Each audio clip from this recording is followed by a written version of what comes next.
2.1 del tema 2, centrifugación. El contenido de esta lección es el siguiente. Hablaremos sobre los principios de la centrifugación, definiremos qué es el campo de fuerza centrífuga y qué es la fuerza centrífuga relativa. La centrifugación es una técnica de separación basada en el comportamiento de una partícula cuando se aplica una fuerza centrífuga. Esta técnica permite acelerar la sedimentación de las partículas por la creación de campos gravitatorios mucho más intensos que el terrestre. Tenemos un ejemplo que es la separación de una muestra sanguínea en sus diferentes fracciones celulares. Se toma una muestra de sangre periférica, se coloca en un tubo de centrífuga y esa muestra va a ir en el componente principal de la centrífuga, que es el rotor, que aquí no se muestra, que solo se muestra la disposición de esos tubos. Más adelante vamos a ver el rotor. Ese rotor va a ir aquí en el centro de la centrífuga, en un eje de transmisión de un motor que lo va a hacer girar, entonces ese rotor, a altas velocidades. Esta es la centrífuga, el instrumento con que se realiza esta técnica. El resultado de esa centrifugación, por ejemplo en el caso de la sangre, va a ser una separación de distintas fracciones de los componentes sanguíneos, componentes celulares sanguíneos, en función a su densidad. Vamos a distinguir entonces la separación de esas fracciones, con la serie roja, que estarían las células, los eritrocitos más densas, células más densas. Luego viene una fracción, que viene tres fracciones que son parte de la serie blanca. La fracción que está en contacto con la interfase de aquí, la serie de los eritrocitos, sería la fracción de los granulocitos. Luego, entre la fracción 1 y la fracción de los granulocitos, la fracción 1 es el plasma sanguíneo. Entre la fracción 1 y la fracción 3 vamos a tener las células mononucleares, los linfocitos, los monocitos y las plaquitas. De esta manera podemos tener entonces las distintas fracciones de celulares de la sangre para otros experimentos. Entonces podemos clasificar las centrifugaciones en función del objetivo de la técnica. En lo que es una centrifugación preparativa, como la del ejemplo anterior, y en esta, cuando se hace una centrifugación de este tipo, es porque se quiere separar, aislar o inclusive purificar células, organelos y biomoléculas, y se utilizan grandes cantidades de muestra. Requiere entonces una instrumentación de mayor capacidad, centrífugas, rotores y tubos de centrífugas de mayor capacidad, de mayor volumen. Y se obtienen, como vimos en la separación de los componentes de la sangre, fracciones con los distintos componentes separados en función de sus densidades, de sus velocidades de sedimentación. El ejemplo que vamos a ver de este tipo de centrifugación en la clase de los métodos de separación, la clase 2, en la lección 2.4, va a ser la centrifugación diferencial, también conocida como fraccionamiento subcelular, y la centrifugación realizada con un gradiente de densidad, que es justamente la que se utiliza para separar los componentes sanguíneos. Ahora, cuando el objetivo de la centrifugación es estudiar las propiedades físicas de las partículas que sedimentan, es decir, evaluar sus coeficientes de sedimentación, determinar masas de esas moléculas, estamos hablando de una centrifugación analítica. Y este tipo de centrifugación requiere entonces de pequeñas cantidades de muestra, pero eso sí, debe estar pura, alta pureza. Vamos a determinar propiedades de las partículas. Y esos equipos, las centrífugas, normalmente se requiere entonces el uso de rotores especiales y sistemas ópticos para monitorear la sedimentación de las moléculas. El ejemplo de este tipo de centrifugación es la ultracentrifugación analítica, que se realiza a altísimas velocidades de centrifugación con el objeto justamente de evaluar esas propiedades de las moléculas, propiedades de sedimentación.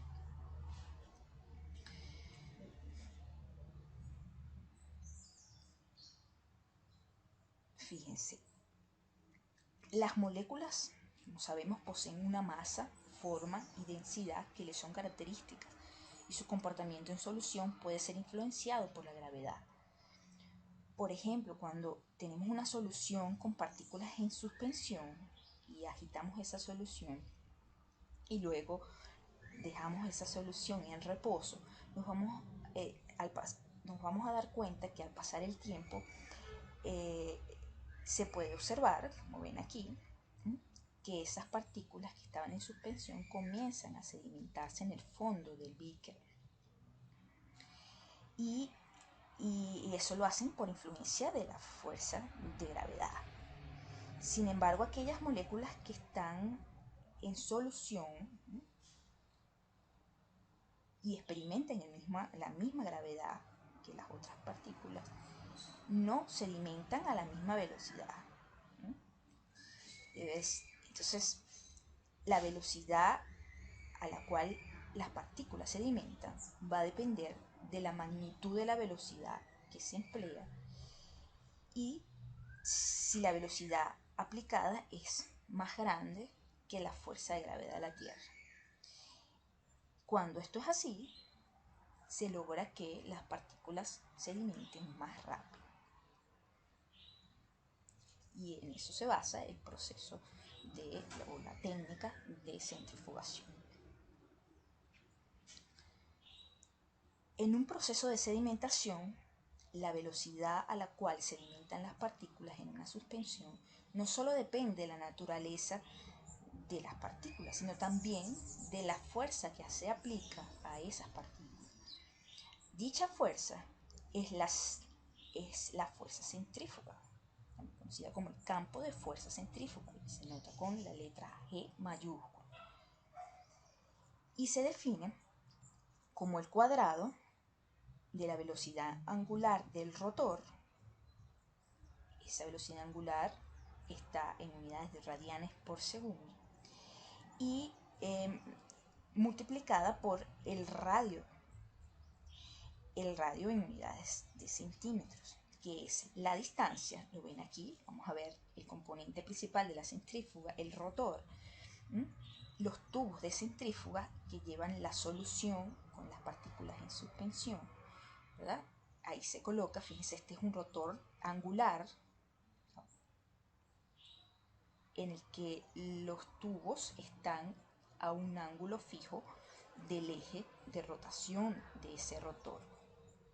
Ese rotor se coloca en el eje de tracción de un motor, que es el que lo va a hacer girar a las altas velocidades. Y esta es la dirección de la velocidad angular. Esta es la partícula de una masa X que va a encontrarse a una distancia al eje de rotación. Ese es equivalente al radio. Fíjense que en este rotor angular vamos a ver que a lo largo de ese tubo el radio va disminuyendo a medida que la partícula va sedimentando, va aumentando, perdón. El radio va aumentando a medida que la partícula va sedimentando. Entonces vamos a distinguir, podemos hablar de un radio mínimo, que sería en la parte superior del líquido de ese tubo, luego un radio máximo en el fondo del tubo y un radio promedio. Aquí vamos a tomar para estas medidas los radios promedio. Entonces, la velocidad angular de las partículas vendrá determinada por la velocidad de giro del rotor en que se encuentran las muestras. Recuerden que este es el componente del rotor, el componente fundamental de la centrífuga. recordemos que una vuelta del rotor se corresponde con 2 pi radianes, ¿no? Por lo que comúnmente la velocidad angular se expresa en revoluciones por minutos, ¿no? RPM, revoluciones por minuto, abreviado rev por minuto, ¿no? Es RPM, ¿no? Y podemos entonces también, los RPM es la forma más común de expresar la velocidad a la que opera una centrífuga. Sin embargo, podemos relacionar esas revoluciones por minuto con la velocidad angular mediante la siguiente ecuación. Entonces, sabemos que el campo de fuerza centrífuga G es omega al cuadrado por el radio y que la velocidad angular es 2pi radianes por segundo.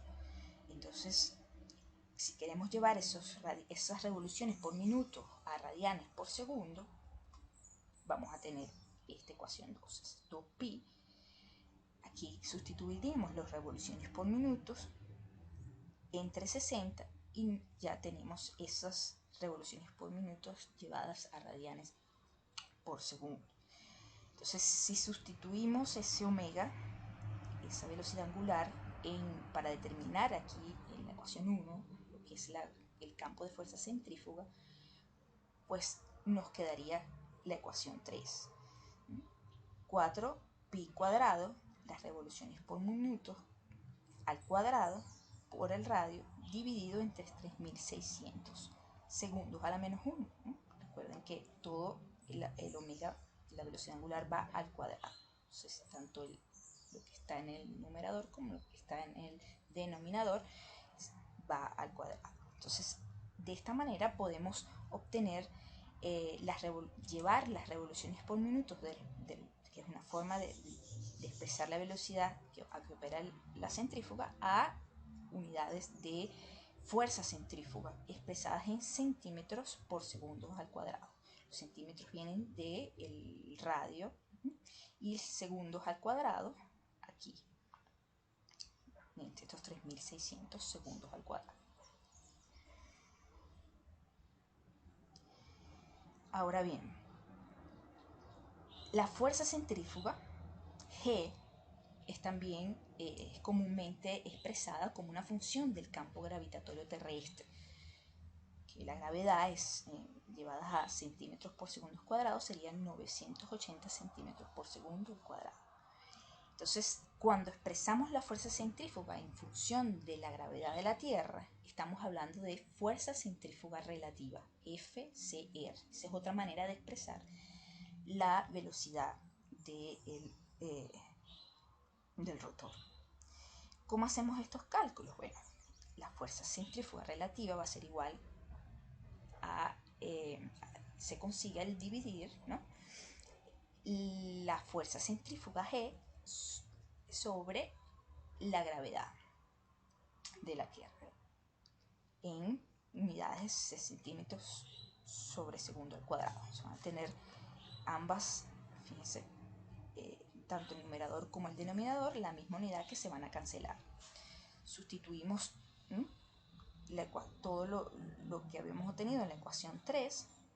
Aquí está, aparece entonces en el denominador la gravedad. Hacemos este cálculo numérico y eso nos va a dar un valor que es 1,119 por 10 a la menos 15. Y los RPM al cuadrado por el radio. Entonces, si tenemos una centrífuga que opera a 3000 RPM y el radio de ese rotor es 100 milímetros, podemos calcular cuál sería la fuerza centrífuga relativa a la que opera ese rotor. Es decir, la velocidad expresada como el número de veces de la gravedad. Estos cálculos, fíjense, los cálculos de la potencia de la centrífuga pueden calcularse de manera rápida y aproximada usando un nomograma. Los manuales de las centrífugas en los laboratorios tienen este nomograma, que es un diagrama es una representación gráfica que permite realizar cálculos numéricos aproximados. Y en este caso, lo ven, el nomograma suele tener varias escalas alineadas. Aquí tenemos la escala del radio del rotor en milímetros, la escala de la fuerza centrífuga relativa por veces G, y la velocidad del el rotor en revoluciones por minuto. Entonces, ¿cómo se calcula usando un nomograma? Bueno, si queremos, como habíamos hablado en la lámina anterior, tenemos un rotor que trabaja a 3000 RPM y el radio promedio de ese rotor es 100 milímetros. ¿Cuál sería la fuerza centrífuga relativa a la que opera ese rotor? Entonces, con una regla trazamos una línea recta que una entonces los 3000 RPM con los 100 milímetros, y donde se intersecte esa recta en la escala del medio, la escala que equivale a lo que es la fuerza centrífuga relativa, indicaría la potencia de la centrífuga en función de G, es decir, en función de la gravedad de la Tierra. Entonces, una centrífuga que trabaja a 3000 RPM equivaldría a aproximadamente 1000 veces la gravedad de la Tierra.